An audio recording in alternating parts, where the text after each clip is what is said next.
Let's go to our clip with President Trump. He speaks to reporters, pooled reporters, I should add, alongside Prime Minister Carney. And he had some criticism for Trudeau and Obama in this. And we've developed a very good relationship, and we're going to be talking about trade and many other things.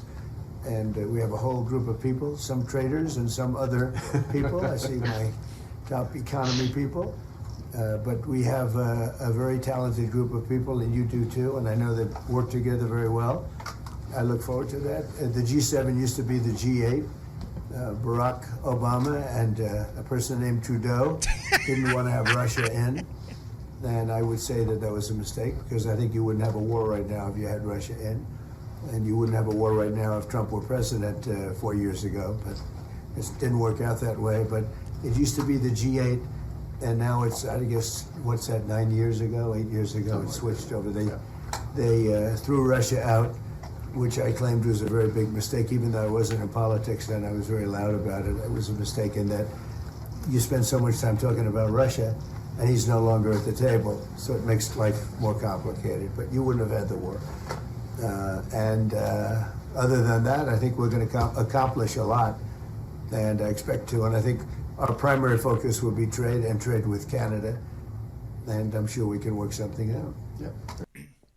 Now, Sheila, I'm going by memory, but I think I'd like to correct the president. I think there were more leaders than Obama and Trudeau that wanted Russia out. That was when I think it was unanimous. Yes, pretty well. I believe so. That's what I seem to remember, because Russia was invading another area of Ukraine Crimea. at the time. Crimea, thank you. And so it was more than those two. But nevertheless, what do you say to that statement? Regardless of Russia's military incursions, do you think it was appropriate to kick Russia out of the G8 as it was back then?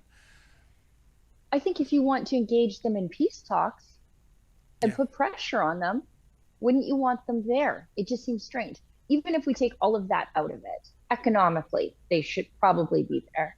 I mean, and if they're inviting the likes of the South African president here, who seems to be overseeing perhaps a genocide, but at least discrimination against white farmers. We've got China here. India, Russia should be here. Yeah. I'm with you, Sheila. As the saying goes, keep your friends close, keep your enemies closer, right? So I'm not, I think that was so much political street theater at the time, and it continues to be virtue now. signaling. Yeah. It's just virtue signaling. I mean, if you were looking for solutions and looking to an end, and an end to like imperialistic tendencies, inviting Russia here, but then also showing a united front probably would have been a better move. And what do you make of that clip? I mean, clearly we know who the dog is and we know who the tail is. Carney is almost reduced to the Ed McMahon role on The Tonight Show, saying to Johnny Carson in the role of the second banana, "You are correct, sir." That's what I got out of that. Yeah, it's like Batman and Robin with, but low energy Robin. You can see he's completely deferential. He doesn't say a single thing. All he said was, yeah. Great. Although I'm kind of glad, because if he had said more, could have been Zelensky, People begin to tune out when Mark Carney speaks, Sheila. I've witnessed that firsthand. Yeah. It happens to me.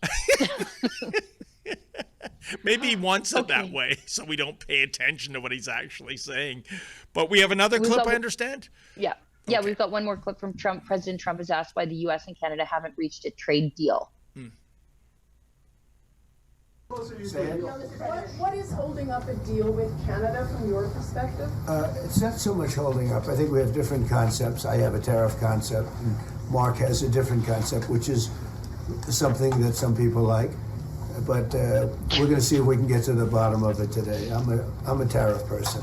I've always been a tariff. It's simple, it's easy, it's precise, and it just goes very quickly. And I think Mark has a more complex idea, but also very good.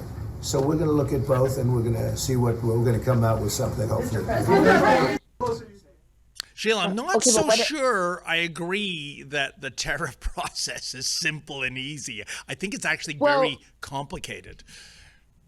I don't know how complicated it is, but it is erratic, might be the right thing, unpredictable. But I like how he couldn't even remotely explain what Mark Carney's vision is. He just kept saying, Mark has a different idea. Okay, what is that idea? I don't think Carney has one, and I think Trump knows that. He just doesn't want to drag him publicly for it. Yeah, what is that idea? But, let's look at the auto sector, for example, Sheila. It's so intertwined. If you look at Windsor, Ontario, Detroit, Michigan, parts are constantly going back and forth over the Ambassador Bridge. And it's not about a make work job for truck drivers. It's just that there are some companies in Windsor that excel at making certain parts, and some in the Detroit area that excel at making other parts. So, it's a symbiotic relationship when it comes to a simple and easy thing, just to slap tariffs on Canadian or Ontario products. I don't think it is so simple and easy. And I would even, venture the guess that those on the other side of the border from Ontario would agree with that. Yeah, but I think that falls on Doug Ford and Mark Carney for failing to make that case. Daniel Smith did make that case to the Americans, saying, look, your refineries are specialized to handle Western Canadian Select, heavy crude from Canada. Now, there are other options where you could get that heavy crude from. You could get it from Venezuela if you wanted to, and a few other places that you don't want to help prop up their regime.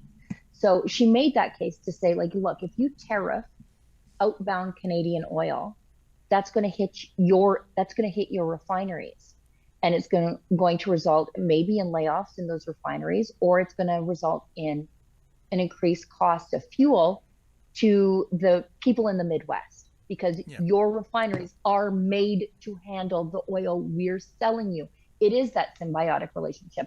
She went and made that case in a friendly way to the Republicans over and over and over again. And that is not what the Liberals did. That is not what Doug Ford did. Doug Ford said, I'm going to cause rolling blackouts. That was his solution, and it didn't work.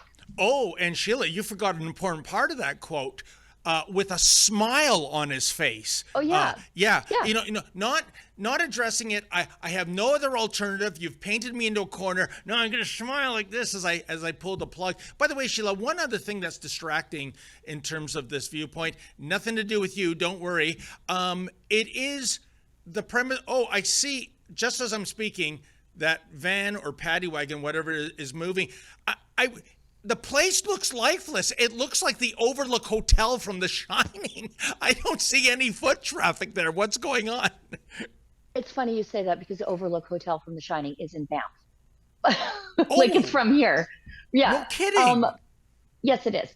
Okay. It was filmed here. It's because everything's on lockdown. We are in a secure place where you can't get to. So you have to sort of pass the security checkpoint, and you've got to park your car in a certain place, and then you have to walk from your car down here. So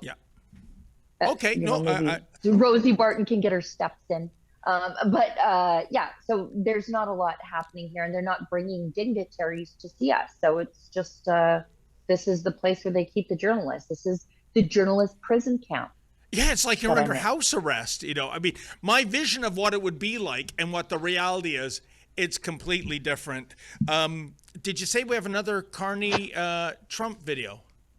Yes, but before we move on from where we are, I am in the same media room with many of the same unhinged buffoons as I was corralled with at the leaders' debate, except they get me for three days. You poor creature. I really do feel your pain. I was there in Montreal with you. Have any of them had a hissy fit yet? Have any of them and I'm not exaggerating, am I, Sheila, with what we saw there? Just our mere presence triggering these folks. It was Oh yeah, unbelievable. it was like when a demon hears Latin, how those people acted up. It was crazy. But they are on their best behavior because there are cops everywhere, and these are not the CBC's security, the in-house security. These are the RCMP from all across the country that have come in, and they're just here to make sure everybody behaves, and hopefully we don't run into some lunatic from the Hill Times or Ricochet or somebody from the Ottawa Citizen rolling up paper and throwing it at me. Yeah, it's funny. Nobody in Canada, except for maybe 200 people, know what Ricochet is.